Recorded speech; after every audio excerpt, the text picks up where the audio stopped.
I traded 30 years of my life to a god, all for one wish, to let my boyfriend, who had been paralyzed for 5 years, stand up again. But the moment he regained the ability to walk, he got down on one knee and proposed to his beloved, white moonlight, right in front of me and all our friends. Watching that shameless couple flaunt their affection as if they wanted to provoke me, I didn't feel angry at all. After all, the deal I made with the god came with a 7-day unconditional return policy. Main story. I traded 30 years of my life to a god, just to help my boyfriend, who had been paralyzed for 5 years, stand up again. I thought that once he could walk, we'd finally get married and live a happy life together. But instead, he proposed to his beloved Isabel right in front of me and all our friends. I couldn't help but feel shattered. I had taken care of him for 5 whole years. And in all that time, she, his so-called true love, never once showed up. How could he do this to me? When I questioned him, Charles gave me a mocking smile and said, "I was only pretending to care about you. I treated you like a free caretaker. That's all. You've seen me at my most pathetic. How could I possibly still have feelings for you?" Isabel chimed in with a syrupy sneer, "I should thank you, really. If it weren't for your devotion, there wouldn't have been a medical miracle, would there?" Even hearing that, I didn't get angry. Because the deal I made with the god came with a 7-day, no questions asked return policy. That morning, before I left the house, Charles looked at me with a mysterious smile and said he had a surprise planned for the evening. He told me to dress up and meet him at a small villa in the suburbs. I knew, Charles was finally going to propose. After all, over the past 5 years, I had brought up marriage countless times. But he always refused. "I'm a cripple now. Marrying you would only ruin your life. Unless I can stand again, I'll never drag you down with me." And just yesterday, the miracle happened. Charles's paralyzed legs had recovered. He could walk again. I was so excited and full of hope. I went out and bought a new dress, carefully applied my makeup, and made sure everything about me looked flawless. Then I headed to the villa. The moment I stepped inside, I heard a lot of familiar voices. Their backs looked familiar too, probably our mutual friends and classmates. They were all cheering, "Say yes. Marry him. I believe in love again. True love always finds a way." So romantic. I'm so jealous. My heart felt warm. They must be rehearsing the proposal inside. I never imagined Charles would take it so seriously. To me, we didn't even need the grand gesture. But I was still touched. Charles truly cared. My 5 years of sacrifice hadn't gone to waste. All my efforts were finally being repaid. Eyes brimming with tears, I stepped into the main hall, ready to say yes. But the words got stuck in my throat. Because Charles was indeed proposing. Only, the one kneeling before wasn't me. It was Isabel. Charles had his back to me, kneeling on one knee, his voice full of emotion. "Isabel," he said, "this proposal is 5 years late, but my love for you is as true as the sun and moon. These 5 years we had no contact. Not because I didn't love you, but because I didn't want to be a burden. Every minute, every second, I've dreamed of standing again, just so I could give you the happiness you deserve. Heaven took pity on me, and finally gave me this chance to fulfill my dream. Isabel, will you marry me?" Isabel was standing opposite me, facing his direction. So she saw me first. She gave me a mocking look. Then turned back to Charles and smiled sweetly. "I will." The crowd erupted in cheers. But I stood there frozen, ice creeping into every bone in my body. 5 years ago, in the middle of the night, Charles had insisted on driving over 100 kilometers to see me. He said he had a surprise. But I waited all night, and no surprise came. Instead, I got a call from his mother. Charles's mom screamed at me through the phone, like she wanted to reach through and strangle me. "It was you, wasn't it? You made him drive out in the middle of the night. Why would you do that? Do you have any idea what your little whim has done? My son got into a car accident. The doctors said, his spine is damaged. He'll never walk again." Only then did I begin to understand. Charles had crashed from driving while exhausted. He survived, but his legs were paralyzed. He would never walk again. And honestly, Charles's mom wasn't wrong. It was my fault. I should have stopped him. She hated me so much, she wanted me gone. I knelt outside their home for days, begging to see him. Eventually, I did. He looked worn out, haggard. But even then, he tried to comfort me. "Don't cry," he said. "It was my fault. I was the one behind the wheel. You had nothing to do with it. But, it's a shame. I'll never again carry you on my back up the mountain. I'll never get to spin you around in my arms." It felt like someone stabbed a knife straight through my heart. To make up for it, I gave up my opportunity to study abroad and chose to stay by his side. I accompanied him to every doctor, learned massage and acupressure, taught myself traditional Chinese medicine. It was exhausting, but I did it gladly. I never once complained. I was so devoted to him that even his skeptical relatives began to say I was a fool for loving too deeply. Even Charles's mom, who once hated me bitterly, slowly changed her attitude and began treating me like her own daughter-in-law. Yesterday, his legs began to regain sensation. He miraculously stood up again. I thought, finally, after years of endurance and loyalty, the clouds had parted and the sun had come out. But instead of a happy ending, that proposal slapped me in the face.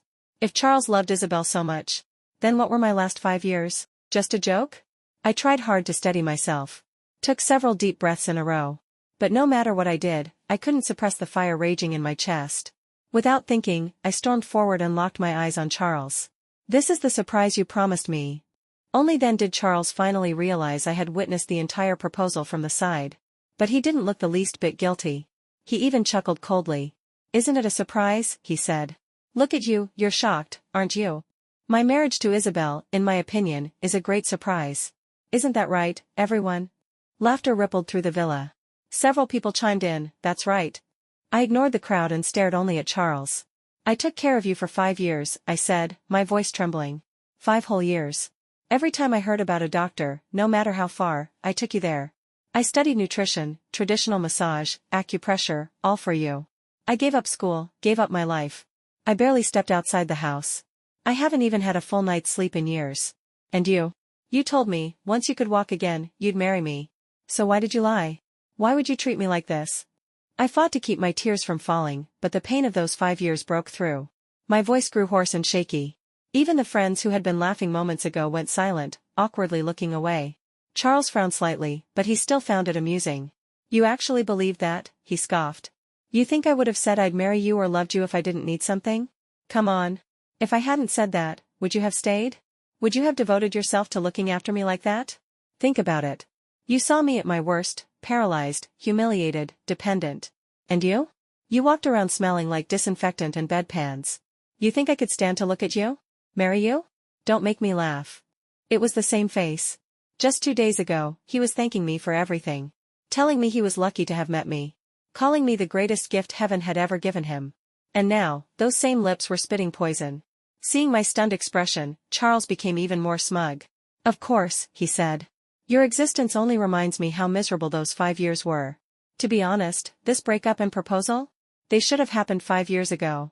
I blinked. You mean? Yes, he interrupted, cutting me off.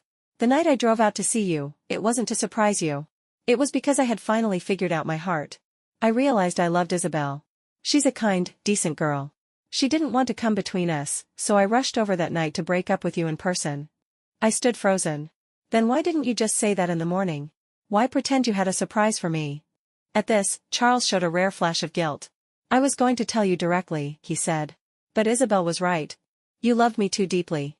No matter what I said, you wouldn't have believed it. So I figured, if you saw me propose to her with your own eyes, you'd finally give up. You'd stop clinging to me. I let out a bitter laugh. So all these years, it's you who suffered? Charles nodded. I had to pretend every day, act grateful to you, play along with your little fantasy, when I couldn't even be with the woman I really loved. Of course I suffered. After hearing everything Charles had to say, I couldn't hold back anymore. A laugh burst out of me. Back then, when you got hurt, I said, I used to curse the heavens, thinking life was unfair. But now? Now I think the universe was far too kind to you. Someone like you. You didn't deserve to be paralyzed. You deserve to die. Isabel narrowed her eyes at me, her voice dipped in false concern. Claire, that's a bit harsh, don't you think? I mean, yes, Charles might have been a little unfair to you. But cursing him to die? Isn't that going too far? She put a hand to her chest dramatically. Charles and I both truly appreciate everything you did. We haven't forgotten, and we never will. But gratitude doesn't mean he has to marry you, right? If that were the case, hospital caregivers would be getting married every month. She gave a sweet smile. The truth is, Claire, you've always overrated yourself. If a man truly loves you, would he be willing to burden you like that? Haven't you heard the saying? If you love them, let them go? The people around us, all of them closer to Charles, nodded in agreement. Exactly. Don't try to guilt trip him. Sure, Charles was driving that night, but if it weren't to break up with you, would he have crashed? You keep talking about the 5 years you gave him. What about the 5 years of suffering he went through? This isn't some novel. You think this is about marrying your nurse as a reward? Isabel, emboldened by the chorus of support, smirked and added, Claire, you keep emphasizing how you cared for Charles for 5 years. Are you asking us to pay you a caretaker's fee? Clearly, Charles had come prepared. He reached into his coat and pulled out a bank card. Don't worry, he said. My family has money. And I'm not some ungrateful bastard.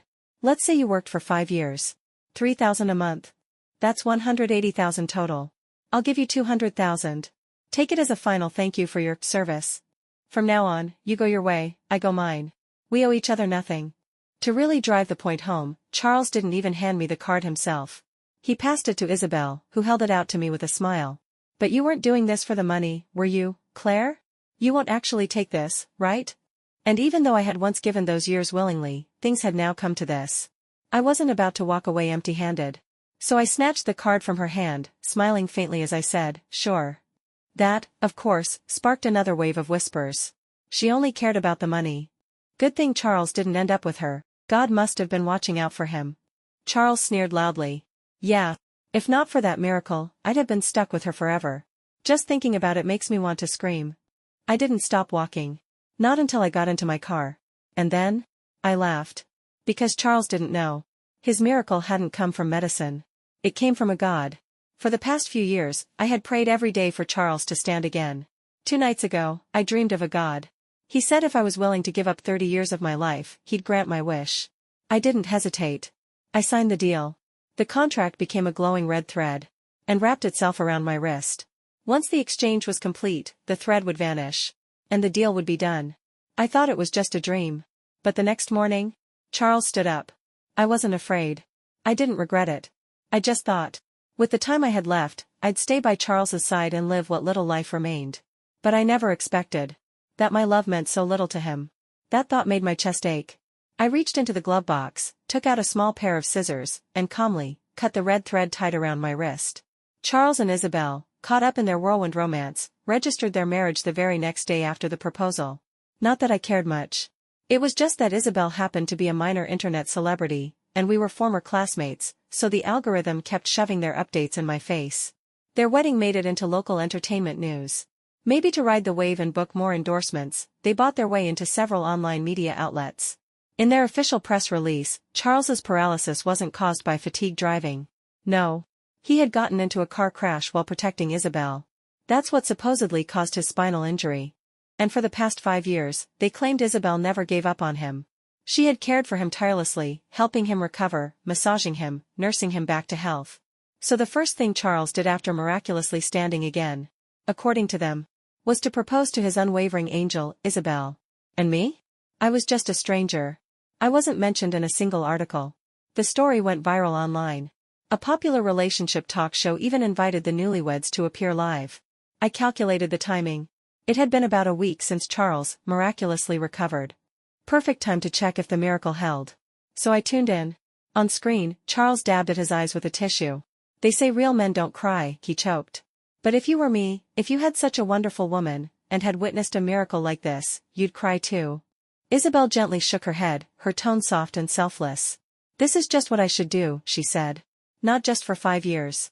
Even 10, 20, 50 years, I'd never grow tired of caring for him. The live chat exploded with hearts and crying emojis. The host, eyes shimmering with tears, nodded emotionally. This is so touching, she whispered. It's only because you love each other so deeply that such a miracle could occur. I know, she added, Mr. Charles's dream was to one day stand again. So he could hold Miss Isabel in his arms. In the final segment of today's show, Mr. Charles, would you stand up now, and give Miss Isabel that long-awaited embrace? Charles nodded solemnly. He pressed his hands against the couch, tensed his muscles to push himself upright. But then, his expression changed. My legs. His face went pale. My legs. I can't feel them. Isabel froze for a second, then let out a light laugh. Charles, stop playing around, she said sweetly. We just went to the hospital yesterday. The doctor said your legs were perfectly normal. How could they suddenly go numb? Then her eyes lit up. She looked at him with mock surprise. Oh. Maybe it's because you sat too long and they fell asleep. Why don't I give you a massage? Let everyone see how I used to take care of you these past 5 years. I couldn't help it. I laughed out loud. Clearly, Isabel thought Charles was setting up a heartwarming twist. Pretending to lose feeling in his legs just to show off her so-called care routine. She got down on one knee and began rubbing his legs haphazardly, clearly clueless and untrained. The chat filled with admiration for her devotion. But a few viewers who knew massage techniques started to question things.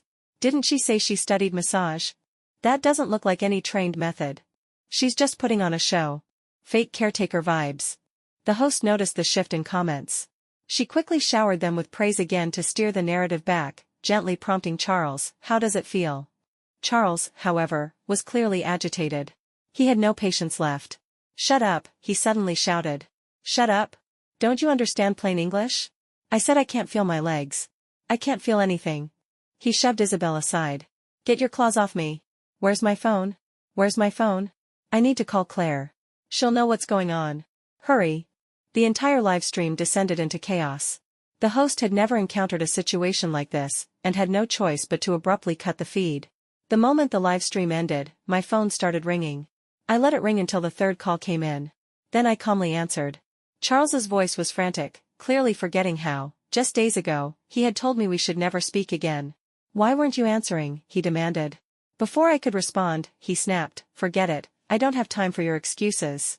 My legs. They've gone numb again. The doctors don't know what's wrong. You need to come to the hospital right now. You're the one who knows my condition best. Tell them how you used to massage me, so they can figure out what happened." I had no obligation to go. None at all. But I was curious. I wanted to watch the drama unfold. So I went, using the address Charles had sent me. As I arrived at the hospital room, I overheard several attending doctors gathered around his bed. "These results are identical to the ones from the past 5 years," one said. "No change at all," another added. "With this spinal damage, it's medically impossible for him to have stood up, even briefly." "Are you sure you actually stood up? Could it have been a dream or a hallucination? Was there a witness?" Charles's mom stood nearby, desperate and pale. No, it wasn't a dream," she cried. "We all saw it. He really stood up. Maybe it's the massage," she added suddenly. "My son's girlfriend used to massage him every day. Then, one day, he just stood up. Now that she stopped, he can't stand again. Could that be it?" One of the doctors nearly laughed. "Massage? His spine is damaged. Massage might give temporary relief, but it can't heal this kind of injury. It's just placebo effect at best." Right as he finished, Charles spotted me. "Claire," he called out. "Come here. Tell them about how you used to treat me." I didn't refuse. Because honestly, there's nothing crueler than giving someone hope. Only to let it all crash down again. So I calmly explained my massage techniques to the doctors. One of them nodded, impressed. "Your methods are surprisingly refined, better than many licensed practitioners. It's obvious you put a lot of care into it. But," he added gently, "these massages have nothing to do with spinal recovery." They couldn't have made Charles stand.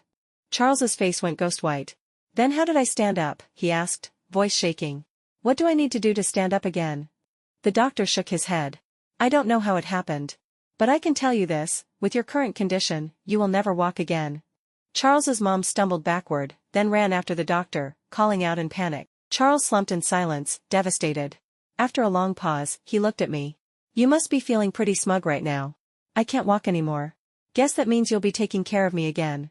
Get me some water," he added weakly. "I'm thirsty." I walked over, picked up a bottle from the table, twisted off the cap, and took a long sip myself. "Charles," I said, "the only reason I came here today was to watch the show. I didn't come to take care of you." He blinked in disbelief. It clearly hadn't crossed his mind that I might say no. I gave a small smile. "Didn't you say seeing me made you sick? Well, now you've got money and a wife. So either pay someone to take care of you, or let your wife do it. After all, she's been caring for you for 5 years, right? Didn't she say she'd do it for 50 more? So, what are you afraid of?" Charles fell silent. He knew I had watched the live stream. I suddenly noticed Isabel wasn't in the room. "Speaking of which," I said, "where's your loyal, devoted wife?" Right on cue, Isabel's voice rang out behind me. "Where did I go?" "Obviously. I went to find proof of your crime." I turned around. And realized Isabel hadn't come alone. Behind her stood 2 police officers and several doctors. Before I could react, Isabel pointed straight at me. "Officers," she said sharply, "that's her. Claire. Arrest her." "Arrest me?" I froze. What did I even do? Isabel let out a disdainful snort but didn't look at me. Instead, she continued speaking directly to the police. "She poisoned my husband out of spite. He had already recovered, but then, suddenly, he lost all sensation in his legs again. It has to be her. You must arrest her." Charles's mother, upon hearing this, practically went insane. She lunged forward, ready to attack me. So it was you. I should have known. Charles could walk again, how could he suddenly relapse? You did this? You must have known he was going to break up with you 5 years ago, so you caused the accident on purpose. Then you pretended to take care of him. But you were only harming him from the inside. Now that he's realized your true nature, you've poisoned him again. You heartless monster. Charles finally seemed to catch on. Yes, he snapped. It must have been you. Now it all makes sense. When I broke up with you, you didn't even fight back. When I married Isabel, you didn't show up at the registry office to cause a scene. Even when Isabel and I smeared your name online and took credit for your efforts. You didn't react. You love me that much? No way you'd let me go without a word. The only explanation is, you poisoned me. You thought once I was paralyzed again, I'd come crawling back to you, begging for help. I rolled my eyes. You guys seriously missed your calling as screenwriters. Even the police officers looked exasperated. Do you have any actual evidence for what you're claiming? One of them asked. Because if this is all speculation, we can't act on that. Isabel raised her chin smugly. Of course I have evidence, she said. The day after Charles recovered, I took him to the hospital for a full checkup. The doctors confirmed that everything looked perfectly normal. So when his legs went numb again, I immediately contacted the same doctors who treated him. They'll testify that he was fine just days ago. All we need now is a full blood test. Once that's done, we'll know exactly what kind of poison she used. She turned to me with a sneer. Claire, my advice? Confess now. Tell us what you used and compensate us. If you do, maybe we'll consider writing a letter of forgiveness to the court. Otherwise, you're going to rot in prison. I didn't even bother to defend myself. Explaining anything to Isabel was pointless. She wouldn't listen anyway. And honestly, if I hadn't personally made a deal with a god, I wouldn't believe any of this either. That a paralyzed man could stand, then suddenly collapse again. Rather than wait for them to spin more conspiracy theories later, it was better to get everything checked now. So I calmly sat down on the hospital's waiting room couch. Let's do it, I said. Let's run the tests, right here, right now. In front of your doctors, in front of the police. Let's see if I actually poisoned anyone. The three of them, Isabel, Charles, and his mother, looked uneasy. But since I wasn't backing down, they had no choice but to call the doctors and order the tests. The doctors tried to explain that it wasn't necessary, even showing them Charles's full report. But the trio insisted. So they took multiple blood samples, ran several rounds of lab tests. And found nothing. No toxins. No substances. Everything came back perfectly normal. The only issue that showed up? The same spinal damage that had always been there. With such conclusive results, even Isabel couldn't keep accusing me of poisoning anyone. Both the doctors and the police confirmed my innocence. And so, right in front of their faces, I stood up, smiled, and walked away. After leaving the hospital, I started getting flooded with messages from Charles, and calls from his mother. At first, they still had the audacity to sound righteous. They demanded I return to take care of Charles. Said it was my responsibility. Said I'd promised to stay by his side forever. I didn't get mad. I just laughed and replied, oh, so now you believe in promises? When you say something, it can be a lie. But when I say something, suddenly it's binding. And anyway, wasn't the car accident his fault? You blame the sky, the road, the guardrail, the mountains, maybe blame yourselves for once. When they realized emotional blackmail wasn't working, they switched to insults. They cursed me for days. But Charles, now paralyzed again, had become increasingly irritable. No nurse could stand him. His mother and Isabel didn't know the first thing about caregiving. Eventually, they switched tactics. From demanding to begging, Charles, especially, turned on the crocodile tears.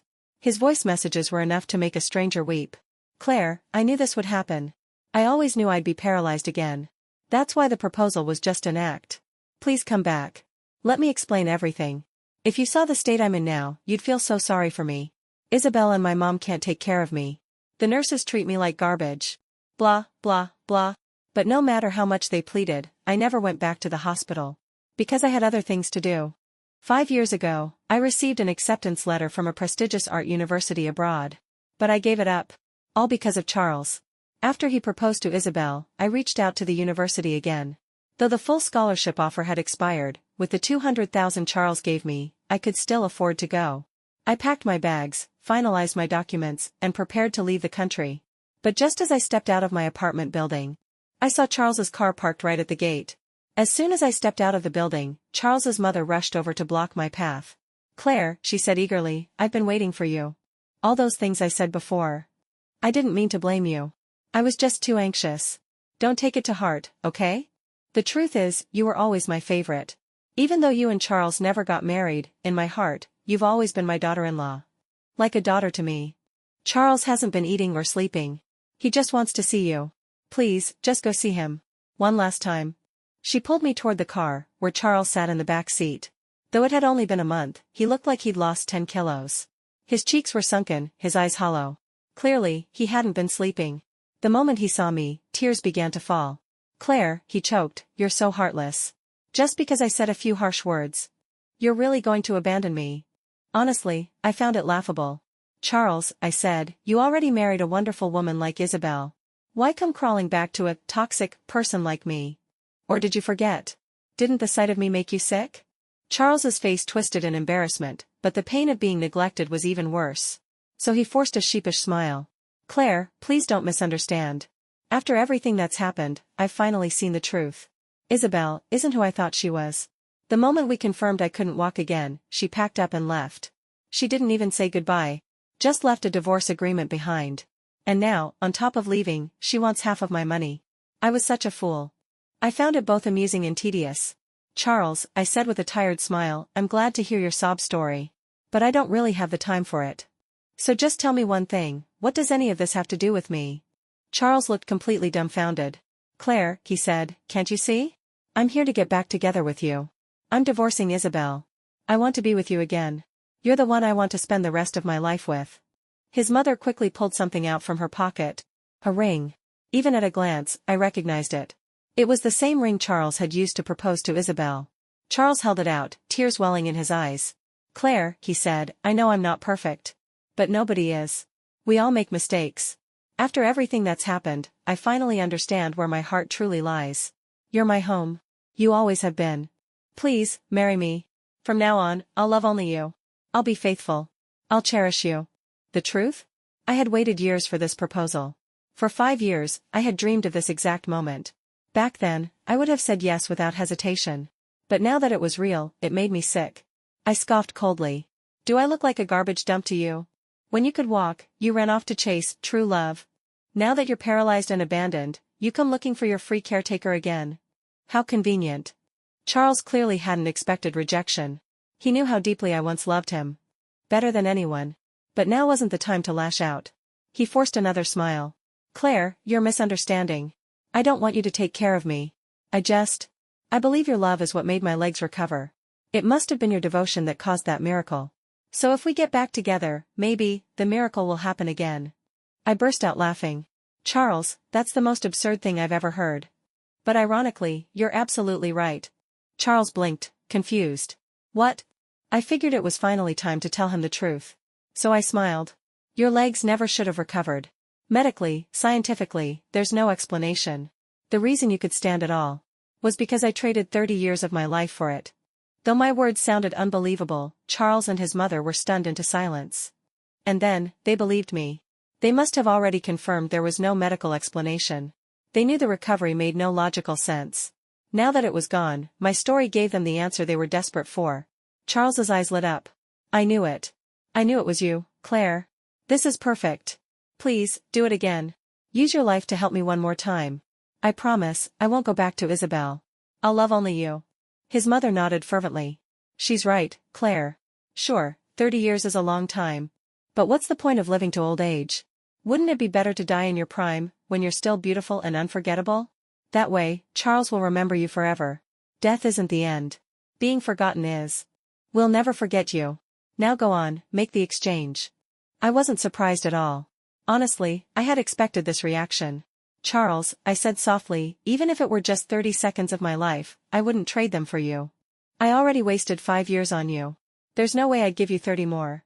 But, I added, turning to his mother, if you want to use 30 years of your life, I can help arrange that. Charles wasn't stupid. He knew I wasn't going to help him. So he quickly turned to his mother and begged, Mom, please. Help me. Being stuck in this bed is worse than death. I'm not even 30 yet. I joined in, smiling sweetly. Didn't you just say it's better to die young and beautiful? Think about it, if you die now, Charles will never forget you. Without even thinking, she recoiled. What? I'm already old. If I lose 30 years, I'll die tomorrow. No way. I'm not doing it. My life is my own. Why should I give it up for someone else? She suddenly clamped her hand over her mouth. I didn't say anything. Just muttered under my breath, double standards. And while they bickered, I turned and walked away. I boarded the plane and left for art school abroad. I returned to the dream I once abandoned. But since Charles and I had so many mutual friends, and Isabel was a minor celebrity, I still heard all the updates. Turns out, Isabel pressured Charles relentlessly for the divorce. Charles hesitated, knowing that if he divorced her now, he'd lose both his wife and half his money. So in a last-ditch move, he opened a live stream. On camera, he confessed the truth, that for 5 years, I was the one who took care of him. That Isabel had done nothing. That the fake news articles and PR stories were all Isabel's idea. His confession shattered Isabel's reputation. The internet turned on her. To salvage her image, she started live streaming too. And what followed was a public war. They exposed each other, insulted each other, a digital battlefield of mutual destruction. Charles claimed Isabel was the third party in our relationship. Isabel clapped back, calling him a heartless scumbag. In the end, they both lost. Isabel's account was banned. Her name ruined, she fled the city in disgrace and returned to the countryside. Charles and his mother also turned on each other. All over the "trade your life" conversation. Charles felt abandoned. His mother wouldn't take care of him, wouldn't sacrifice for him, not even when she knew there was a way to make him walk again. His mother, meanwhile, called him selfish. She said giving him life once was enough. Why should she give hers just so he could walk? She wished she'd given birth to a barbecued pork bun instead. They completely fell out. Charles lost his wife, lost his mother. Now he lives alone, struggling to survive. And based on what I remember from those 5 years of caregiving, I think that might be worse than death. As for me, I may have lost 5 years of my life to Charles, but I emerged from it all completely transformed. During those years, I kept painting in my free time. My technique improved drastically. As my professor once said, your early work was technically excellent, but soulless. Now? Your paintings have a soul. After graduation, with my professor's help, I hosted several solo exhibitions. One of them, titled Meeting the Divine, went viral. The show sparked global conversation and launched me to international fame. I became a celebrated artist, both at home and abroad. Maybe, that's just life. You lose something, but in time, you gain something even greater.